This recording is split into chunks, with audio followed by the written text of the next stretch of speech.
Por que a primeira Copa do Mundo foi no Uruguai?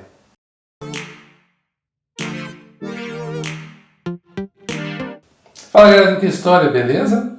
Hoje vamos falar sobre uma grande tradição que a cada 4 anos para o mundo, a Copa do Mundo de Futebol. Dentro do quadro Nós Gostamos de Copa, vamos contar diversas histórias de dentro e fora de campo referentes à Copa do Mundo, que por sinal começou bem mais modesta do que ela é hoje. Mas antes dessa história, inscreva-se no canal, clique no sininho e compartilhe nossos conteúdos com seus amigos. E claro, siga a gente nas redes sociais. Esse é o primeiro episódio da série Nós Gostamos de Copa, que começa aqui no canal exatamente por causa de mais uma Copa do Mundo que vai acontecer. Ela vai seguir intermitente até sabe-se lá quando, sempre com uma história bacana, ligando o extracampo e as histórias da bola nessa grande competição. Eu não vou me aprofundar muito nos anos 20, mas o que você precisa saber do contexto da época para entender em que momento foi criada a Copa do Mundo é o seguinte: crescimento e fortalecimento da FIFA, aumento de interesse na realização de um torneio de seleções a nível mundial, início da profissionalização do futebol nos grandes centros e, claro, a percepção dos países da potência dos eventos esportivos para a criação de capital político.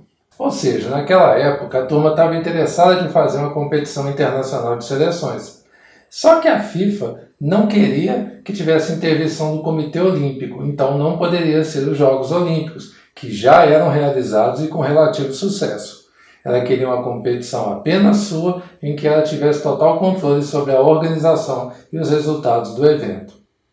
Por causa disso, começou a se fortalecer a ideia de que a solução para esse impasse seria evitá-lo, levando a Copa do Mundo para um lugar fora da Europa e longe da interferência do COI.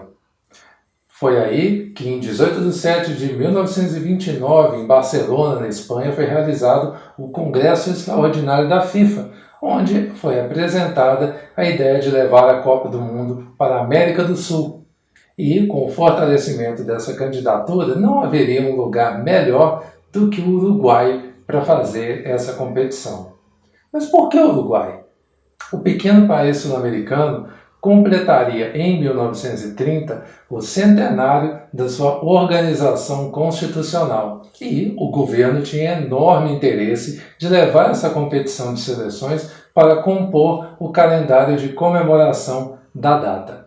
Com isso, eles queriam inflar o nacionalismo da população e conseguir capital político vendendo a ideia de sucesso do seu governo.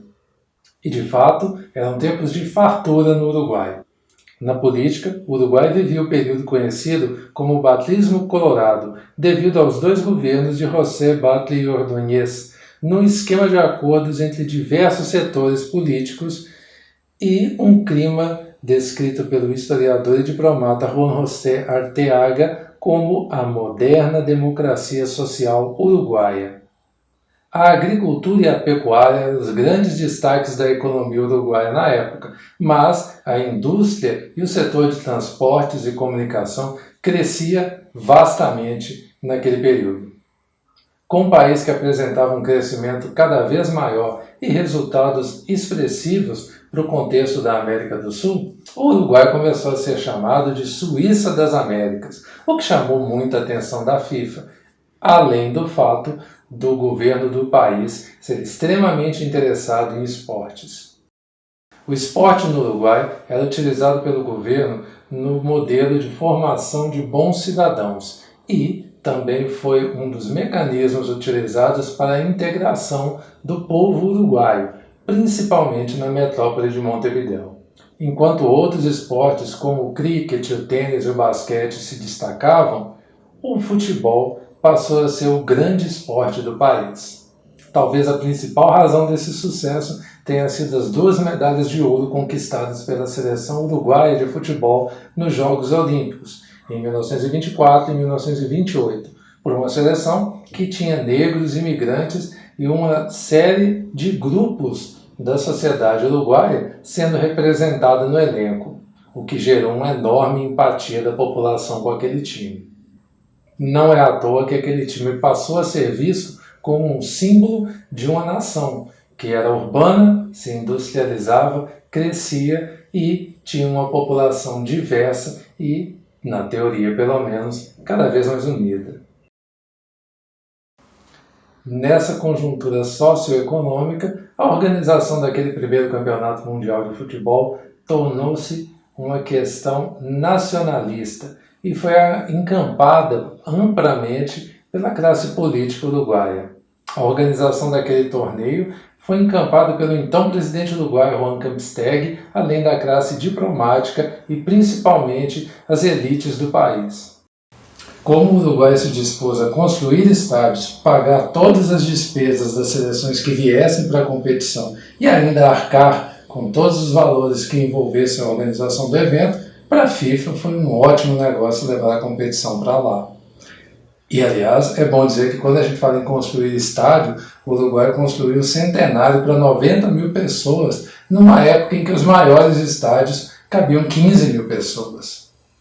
No meio da organização veio a crise de 29, que prejudicou severamente o país, freou o crescimento que o país vinha apresentando até então, mas não impediu que as obrigações que o Uruguai se propôs a fazer fossem cumpridas para a Copa do Mundo. Entretanto, fez com que diversos países da Europa se recusassem a vir disputar a competição na América do Sul. O ápice da Suíça das Américas seria com a realização da Copa do Mundo, que transcorreu com enorme tranquilidade e foi um grande sucesso de público. Inclusive, para melhorar, o Uruguai foi campeão, derrotar a Argentina na final por 4-2 no Estádio Centenário, que celebrou a independência, a nova fase do país e, obviamente, o título. É isso, galera. Obrigado por prestigiar o vídeo. Esperamos que vocês gostem desse novo formato, desses especiais sobre Copa do Mundo. E compartilhe com os amigos, clique no sininho para receber nossas atualizações e se inscreva no canal. Eu também convide as pessoas para fazer o mesmo. O Nós Gostamos de Copa vai voltar em mais um dos vídeos do Que História, contando uma nova história mundialista. No mais, um grande abraço para vocês, valeu e até o nosso próximo encontro.